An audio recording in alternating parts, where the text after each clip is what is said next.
Vatsim-panahy etny pasteur Ratovelo Roger.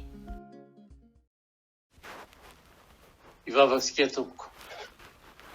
Ry Andriamanitra ray zanakary fanahy masinao, velom-pisaoranao ny mpanomponao ny amin'ny tompo-pahasoavana nomenao indray, ny tompo-pahavelomana izay natolotra ao anay satria namakivaky ny aliny tokoa izay alina izay aliko ny fahafatesana. Nefa fahafatesana efa noresenao izany dia nomenao hery vaovao indray izay. Hiatrikerinandro vaovao eo anatrehanao ary isaoranay ianao feno izany satria matoky izay fa manana hevitra hiveranay hatrany ianao, hevitra hitondra fiadanana fa tsy loza. Misaotra ny amin'ny tompo-pahasoavana tsy mitsahatra rotsako amin'ny tsirairay aby, nomenao ny fiangonanao ary indrindra ny fahavelomana indray izay iainanay tsirairay aby. Mangataka famelan-keloka aminao nefa izay amin'izay rehetra vita teo anatrehanao ka tsy mifanaraka amin'ny sitraponao. Ary dia matoky izay Jesosy fa hitahy anay ianao, hikarakara anay ianao, hanamarina anay foana ianao ary tsy ala aminay ny fahasoavanao. Dia misaotra Jesosy. Amasin'ny teny izay omenao anay satria herinandro vaovao no omenao anay mila vatsy hoentina makivaky an'izany herinandro izay ao ambanin'ny fitarihanao. Dia amasin'ny mpanomponao izay andreny hafatrao fa tena hiainany ho voninahitry ny anaranao hatrany. Misaotra Jesosy malalo. Alleluia. Amen. Dia faly miaravantsika amin'ny anaran'i Jesosy Kristy Tompo ry havana. Ary manantena ny tenako fa miaina ao anatin'ny fahavelomana ara-panahatrany isika, niaraka tamin'ny fitsanganan'i Jesosy tamin'ny maty.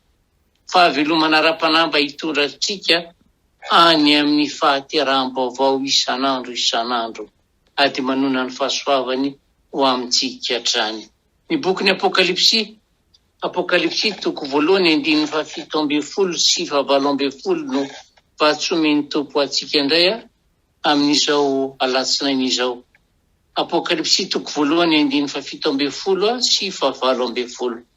Rehefa hita dia vakiana amin'ny anaran'i Jesosy tompony teny. Ary nahita azy aho dia ny ankoho ka tahaka ny maty teo alohan'ny tongony. Fa izy nanendry tamin'ny tanana ankavanana ka nanao hoe aza matahotra. Izao ny voalohany sady farany, ilay velona, efa maty aho, nefa indro velona mandrakizay sady manana ny fanalahidy ny fahafatesana sy ny fiainatsita. Amen. Minao ry havana fa samy nankalaza ny Paska niaraka tamin'i Jesosy tao anatin'ny fifaliana tanteraka isika omaly. Samy nihira tamin'ny fifaliana ny hoe ry fahafatesanao, aiza moa ny herinao? Ary dia mbola migioka izany ry fahafahana nomeny tompo izany isika. Eto ary ny tenin'Andriamanitra ry havana dia milaza amintsika fa velona mandrakizay ny tompo. Izany hoe tsy manan-kery amin'ny intsony ny fahafatesana. Nefa ihany koa izy no manana ny fanalahidy izany fahafatesana izany sy ny fiainatsika. Sy anankiray hitantsika matetika tokoa mantsy fa na dia ao anatin'ny aretina faran'izay mafy sy mangirifiry aza ny olo iray ary tena andanimbola be mihitsy dia mbola maniry ny ho velona ihany fa tsy misy mihitsy ny misafidy ny ho faty satria samy matahotra andra fahafatesana avokoa. Ary izay no ilazana hoe raha saina misafidy ny olo iray hoe inona no tianao, velona bokany trosa mandrakizay ve sa maty dia iry voalohany no be mpifidy indrindra. Izao anefa ny mahafaly ry havana, Jesosy tompontsika mihitsy no miteny sy mampahery antsika eto hoe na inona no entiny ho avy, na inona zavatra mbola iseho aza matahotra ianao. Fefa velonao ary tsy manan-kery amiko intsony ny fahafatesana. Ary minao ry havana fa tsy fankalazana ivelany fotsiny ihany no nataontsika omaly fa izay fahaveloman Jesosy izay mihitsy no nararaotsika anapaka ao anatsika tsirairay avy tao.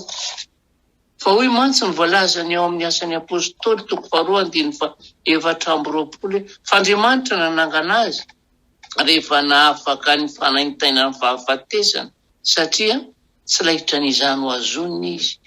Milaza amintsika izany ry havana fa raha Jesosy tsy azo izany fahafatesana izany ho azonina no manapaka ao anatintsika, dia tsy azo ny faharesena ho azonina ny fiainanao, tsy azo ny aretina ho azonina ny fiainanao, tsy azo ny fahamaizinana hanjakana ny fiainanao. Tsaroantsika tsara ny tantaran'ilay tantam-pananana zanak'alahy marary efa ho faty, izay voalaza ao amin'ny taona toko 2:4-5 ka hatramin'ny 15.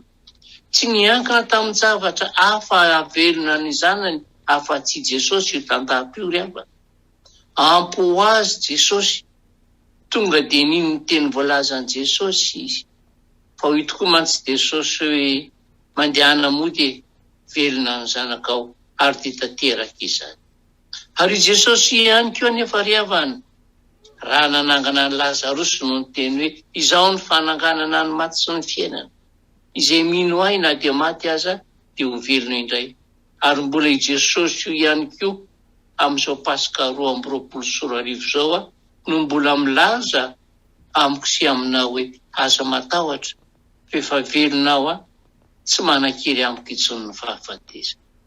Ko raha i Jesosy io no inonao, raha i Jesosy io no avelanao hanapaka ao anatinao, hiaraka aminao, izay rehetra miendrika fahafatesana izany dia tsy ho ao aminao sy ny ankonanao. Tsy hanana fahefana eo aminao mihitsy satria ilay efa maty nefa velona indray no miazona ny fiainanao. Ary izay ry havana lezana amintsika hoe tandremo lalandavitra tsy miaraka amin'Andriamanitra, tandremo lalandavitra tsy misy an'Andriamanitra. Azo atao tokoa mantsy ry havana ny mivelona tsy manana an'Andriamanitra, ary angamba miaraka milaza mamboninahitra, saingy raha ny marina na inona lazainy dia tsy mety ho sambatra tanteraka amin'izany ilay olona. Azo atao ihany koa ny maty tsy manana an'Andriamanitra ry havana, ary angamba mikerim-po mihitsy. Hoy mantsy ny Salamo 7:7-7 hoe nialina ny priry aho raha nahita ny fiadanany ratsy fanahy, fa tsy misy fanaintainana ny fahafatesany ary fatratra ny heriny. Fa io ambanimbany kely eo anefa izy dia niova hevitra sady ka niala amin'izay hevitra maimaika izany ary nanao hoe ny hevitra izay ho farany ao izy, fa indro very izay lavitra anao. Azo ny mpanao salamo an-tsaina izany ry havana, fa ny ankamaroany ireo karazan'olona very dia ireo izay tsy manana an'Andriamanitra. Ary dia azo atao tokoa ny mitsangana maty kanefa ny tsy niaona tamin'i Kristy, satria na tiana na tsy tiana dia tsy maintsy hivoaka ny fasana ny olona rehetra. Ko raha maty manana ny finoana moa izy dia hitsangana ao amin'ny fiainana mandrakizay. Fa raha tsy izany kosa dia hitsangana hiatrika amin'ny fitsarana ilay mpitsara lehibe. Ary dia azo atao ihany koa anefa izany indrisy anefa fa ny miseho eo anatrehan'Andriamanitra miaraka amin'ny fahotana, saingy tsy maintsy anameloka izany ilay Andriamanitra masina sy marina. Arak'izany ry havana, dia azo atao ny mandeha lalandavitra tsy miaraka amin'Andriamanitra. Azonao atao ny velona maty, mitsangana maty miseho anatrehan'ny fitsarana, saingy tsy miaraka amin'Andriamanitra. Ary izany lalan'izany dia mitondra antsika ho any amin'ilay mandrakizay tsy misy an'Andriamanitra sady lavitra anazy. Ry havana manalo amin'ny tompo, mety handeha lavidavitra ianao androany. Tombonandro nomeny tompo mba hialana sasatra izany. Tandremo lalandavitra tsy misy an'Andriamanitra. Tandremo ny fitondrantena lavitra ny tompo tandremo manary ny famelan-keloka izamen'i Jesosy tompo ho anao tamin'ity Pasika ity. Ary aza mitsiritra ny fifalian'i Jentilisa ry havana, fa ny azy dia fifaliana lavitra an'Andriamanitra. Ary ataovy an-tsaina lalandava fa izay miaraka amin'i Jesosy irery ihany no ilazany hoe aza matahotra, tsy manan-kery aminao intsony ny fahafatesana. Ry havana, te ho velona ve ianao? Velona mandrakizay miara lalana amin' Jesosy. Fa izy ombanao tahaka ny fomba nyrenina kono zanany ao ambanin'ny ilany, ary izay eo am-pelantanany dia tsy misy marobaka mandrakizay. Eny, na dia ny fahafatesana azy. Mahireza rariavana, mifalia mandrakariva miaraka amin'ny Tompo, ary aza miara aminy fa izy ombanao mandrakariva. Amen. Ry Andriamanitra, ray zanakary fanahy masinao, voaray ny afatra izay no apetraka ao aminay amin'izao alatsinainy Pasika zao. Petsaka tokoa no andeha hiaona amin'izao tontolo izao. Petsaka no to amelanao hipetraka lavidavitra satria anatanteraka ny fiarahana amin'izao tontolo izao izay. Nanafatra ianao androany, fa raha misaraka aminao izay dia tsy mahefa nahinanaina. Tsy andray ilay teninao fa tsy anana fahefana aminay ny fahafatesana.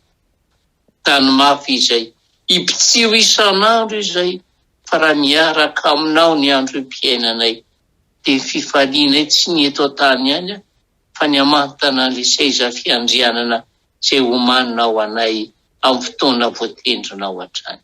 Ka io ny mpanomponao androany, na iza liany, horakofanao ny fahasoavanao izy, horakofanao ny fahatsaranao izy, ary tsy ala aminazy mihitsy ianao. Ary zay ny tenenanay aminao Jesosy, tany mafy re, fa tsy matananao. Ka ty matoky lalandava izay fa hitahy ny tsirairay ianao, anamarina ny teninao fa ny zanako sy ny asan-tanako dia ho adidiko ihany. Makasitraka anao fenao Jesosy, makatela ary dia mametraka ny hoavina eo am-pelantananao, indrindra ilay fahavelomana ara-panahy, mba tsy ho faty ny fahafinaretan'izao tontolo izao, fa tena ho velona mandrakizay. Ka tonony amin'ny tsirairay aby ilay tsodraninao masina namarianao ny teninao fa hitahy anay ianao ka hiaro anay. Ampamirapiratra ny tavanao aminay ianao ka hiteny aminay hoe aza matahotra. Fa zaho mombanareo mandrakariva ambara-pahatonga ny fataperan'izao tontolo izao. Mandihana amin'izao herinareo zao, fa zao rehefa ty dia tia miahy hatramin'ny farany.